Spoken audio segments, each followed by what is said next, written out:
It's a very beautiful incident that happened.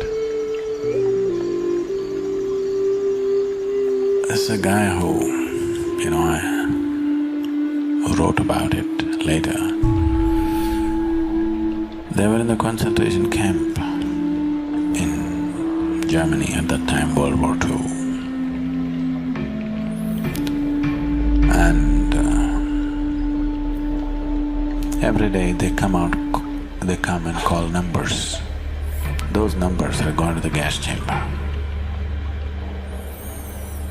So when they call out numbers, people hide under this, that, they'll be dragged, beaten and taken.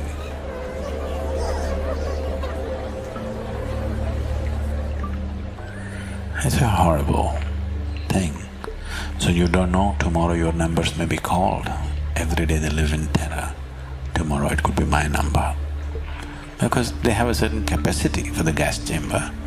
They can only take that many numbers per day. And also for the world, they don't want to look like a whole concentration camp died in one day. They died slowly out of sickness and illness and this and that. So every day 15, 20 numbers will be called and they have to go.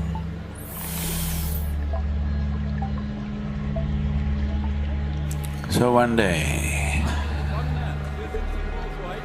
there is a young man, his number is called. The guy's terrified, he doesn't want to go, he's shivering and crying and this.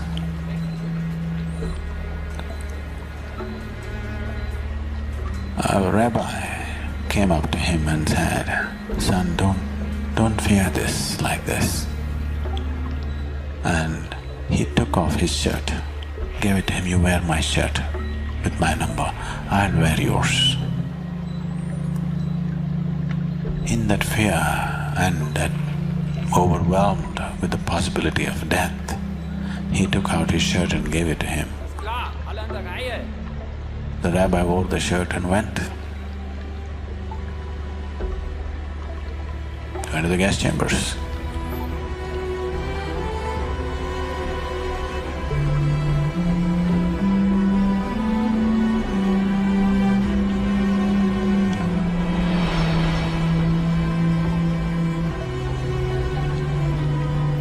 A few days later the war ended and this man lived.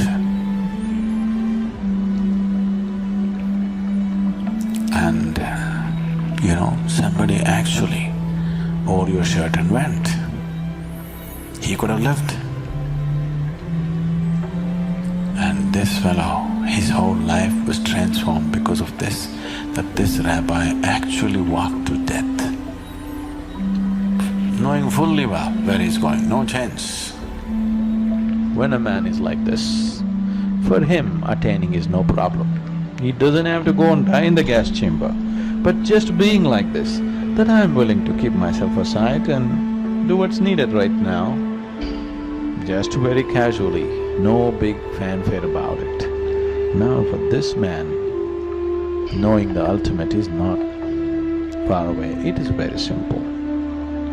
Gautama said, when you're really hungry, when you badly need food, if you give away your food to somebody else, you will become stronger, not weaker.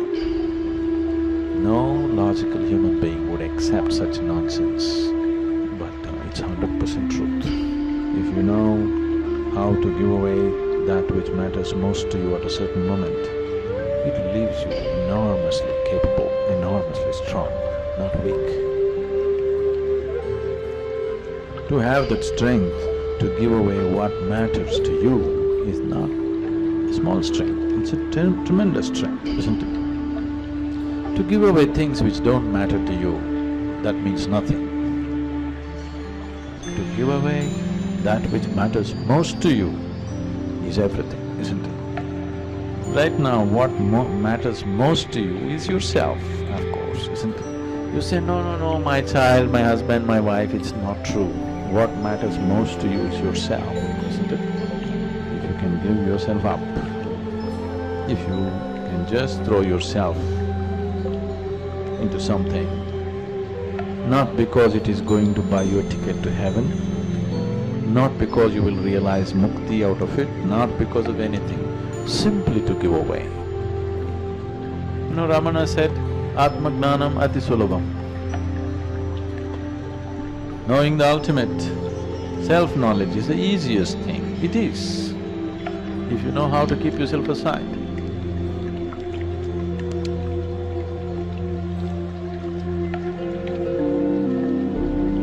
When we make an attempt to break the threshold of where we are, it can lead to lots of confusion. For those aspects for which you have no answers, I will answer. Just deepen the question. Just make the question very intense within you. I will take care of the answer. What should you do to be enlightened? Now once again, enlightenment is not an achievement. Enlightenment is not going to the peak. Enlightenment is a homecoming. You come back to your original nature. Right now, you have identified yourself with many things that you are not, isn't it?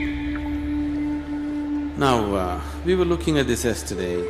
What you call as my body is an accumulation that you slowly gathered, isn't it? When you were born, you were only so much, now you're so much. Why? You gathered your body slowly, accumulation. What you call as your mind is accumulation. Everything that you know around you is accumulation, isn't it? That means you are deeply identified with things that you are not. A piece of earth you picked up and made body out of it. But that piece of earth, you're so deeply identified, you believe it is you. Till you fall dead, you go on believing this, isn't it? Isn't it so? So right now, you have gotten distorted vision. If you stop your distortions and come back to your original nature, that's enlightenment. What do I have to do? There is really nothing to do.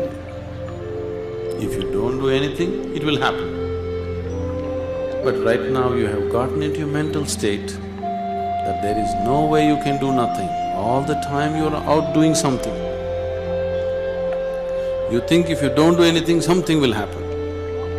Yes, it will happen, something fantastic will happen, but you have not allowed yourself in that state for a moment.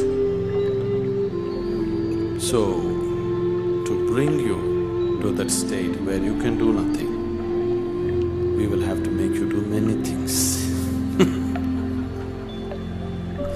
Otherwise, you won't sit in one place, isn't it? If you simply sit here and don't do anything, either with your body or with your mind or with your emotions, the reality of the existence will burst forth within you, nobody to stop it. It is just that you are constantly on.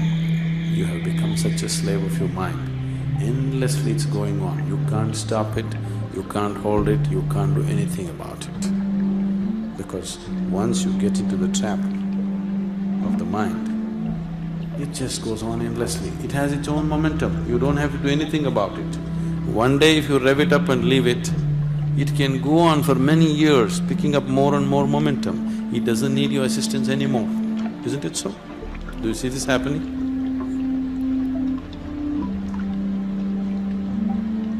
People who are reasonably happy in the world are those people who got a little break from the nonsense in their head, that's all.